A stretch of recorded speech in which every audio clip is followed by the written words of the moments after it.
రాష్ట్ర వ్యాప్తంగా పెద్ద ఎత్తున ధాన్యం కొనుగోలు జరుగుతుంటే హరీష్ రావు తప్పుడు ప్రచారం చేస్తున్నారని విమర్శించారు. ప్రభుత్వ విప్ వేముల వీరేశం రైతులను గందరగోళానికి గురిచేసేందుకు హరీష్ ప్రయత్నిస్తున్నారని మండిపడ్డారు. గత ప్రభుత్వంలో రైతులను పట్టించుకోలేదని, రైతు బంధు మొదలుపెట్టినా అప్పుడు రైతుల ఆత్మహత్యలు ఎందుకు ఆగలేదని ప్రశ్నించారు వేముల వీరేశం.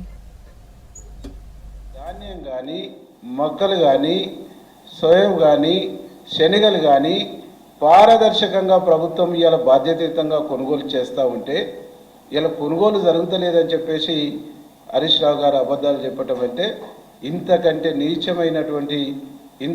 నీచమైనటువంటి రాజకీయాలు బహుశా ఈ దేశంలో ఇంకోటి చేయరేమో అని చెప్పేసి ఈ సందర్భంగా నేను గుర్తు చేస్తాను. అసలు వాస్తవాల్ని వాస్తవంగా చూడటము ఎందుకు మీరు ఇబ్బంది పడతా ఉన్నారు?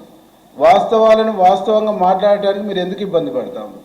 అబద్ధాలు మాట్లాడితే తప్ప, అబద్ధాలు చెప్తే తప్ప, అబద్ధాల పునాదుల మీదనే మీరు రాజకీయం చేయదలుచుకున్నారా? అబద్ధాలు లేకుంటే మీరు నిజాలు మాట్లాడలేరా? 22-23లో మీ కొనుగోలులో దాదాపు 1500 కోట్ల రూపాయలు మీరు మిల్లుల ద్వారా మిల్లర్స్ కుమ్మక్కై గందరగోళంగా 1500 కోట్ల రూపాయలు దుబారా చేశారు. ఇవన్నీ వాస్తవాలు. ఒక పారదర్శకంగా ఇవాళ కొనుగోలు సెంటర్లను నడుపుతా ఉన్నారు. ఒక పారదర్శకంగా కొనుగోలు సెంటర్లను నిర్వహిస్తూ ఉన్నారు. పారదర్శకంగా నిర్వహించడంతో పాటు 3 రోజుల్లో కొన్న 3 రోజులనే మేము డబ్బులు ఇస్తున్నటువంటి ఒక పరిస్థితి అలా స్పష్టంగా కనిపిస్తాము.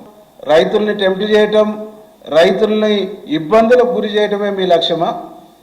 నిజంగా మీరు బాధ్యత కలిగినటువంటి ప్రతిపక్షమే అయి ఉంటే మీరు కూడా శాసనసభ్యులే కదా.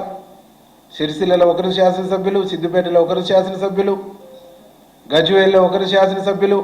మీ శాసనసభ నియోజకవర్గాలలో మీరు కళ్ళాలను విజిట్ చేసి పారదర్శకంగా కొనిస్తూ నిర్మాణాత్మకమైనటువంటి సూచనలు ప్రభుత్వానికి ఇస్తే మేము యాక్సెప్ట్ చేద్దాం.